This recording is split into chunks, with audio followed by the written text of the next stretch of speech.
Last Monday, the National Industrial Court stopped organized labor from embarking on its planned national strike. The Nigerian Labour Congress (NLC), Nigeria's biggest umbrella workers' union, after its National Executive Council meeting, resolved to embark on the strike to protest the removal of subsidy on petrol and the over 300% increase in pump price of the product. The Congress has since suspended the strike. The present opposition of organized labor to the removal of subsidy on petrol reflects the consistent position of labor on the policy. Over time, labor has insisted on the provision of reliable and affordable transport system, guaranteeing of a living wage for workers, the working of the refineries as a means of ending the importation of petroleum products, and the efficient working of allied infrastructure to precede the removal of subsidy. These demands were not met by previous administrations, nor have they been met in the present instance of removing subsidy on petrol. In the current instance, the government did not even discuss its pathway to cushioning the effects of the new policy. The crushing consequences of subsidy removal have manifested immediately, and Nigerian families are in dire straits. The position of labor is therefore morally right, and leaves no one in doubt that organized labor is not the lapdog of the present or any other government. Unfortunately, the Nigerian Labour Congress is in a moral quandary.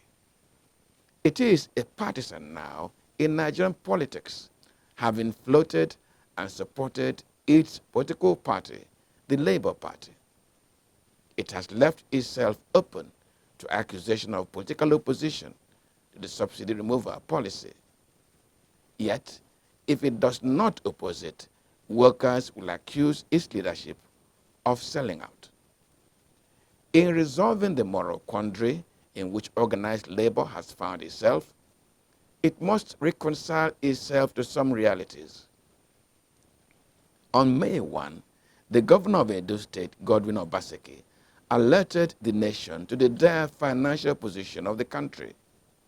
He stated that unless subsidy was removed, no government in Nigeria could pay salaries after the month of June. That is a reality whose consequence will affect the lives and livelihood of every Nigerian worker. In 2006, then Minister of Finance, Ngozi Okonjo-Iweala, warned Nigeria against retaining subsidy. She cautioned that it could bring the economy to its knees when the country begins to borrow to meet subsidy obligations.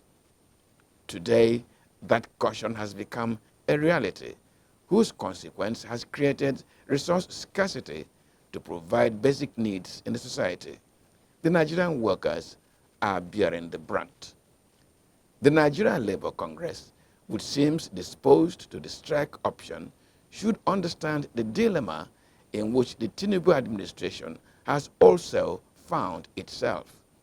Removal of subsidy on petrol is a fait accompli from the Buhari administration, passed as a law by the National Assembly and assented to by the former president, Muhammadu Buhari, when in the appropriation bill, provision for subsidy ended in June 2023. To step back from that law will be a first step towards disrespect for the rule of law. Besides, President Bola Ahmed Tinubu campaigned and was declared president based on his promises, among which is the removal of subsidy on petrol.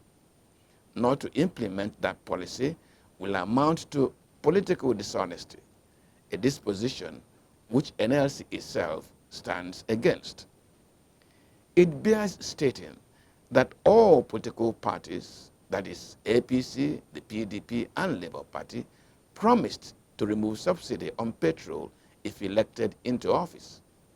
As a matter of fact, the Nigerian Labour Congress stood by the candidate of Labour Party, Peter Obi, as he promised to remove fuel subsidy if elected into power. The Congress will be in an uncomfortable position if it is seen to have turned against a policy which it had earlier endorsed. In this circumstance, the NLC is left with only one option. That is, not to go against itself by embarking on any strike now or in the future over the fuel subsidy, but engage the government in robust dialogue and extract commitment for a humane implementation of an end to the subsidy regime, which has become a fraudulent mechanism for mismanagement of resources in Nigeria. Among the commitments which NLC should extract from the government are a living wage for Nigerian workers, transportation system that puts less pressure on the resources of Nigerian masses, subsidized education that provides opportunities across board, and investment in agriculture to bring down food prices which have risen beyond the reach of an average Nigerian family. On its part, the Tinubu government must work to earn the trust of the Nigerian workers.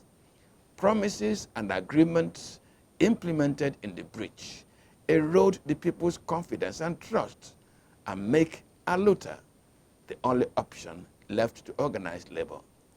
Nigeria has no need for struggles that undermine development and the peace of the polity.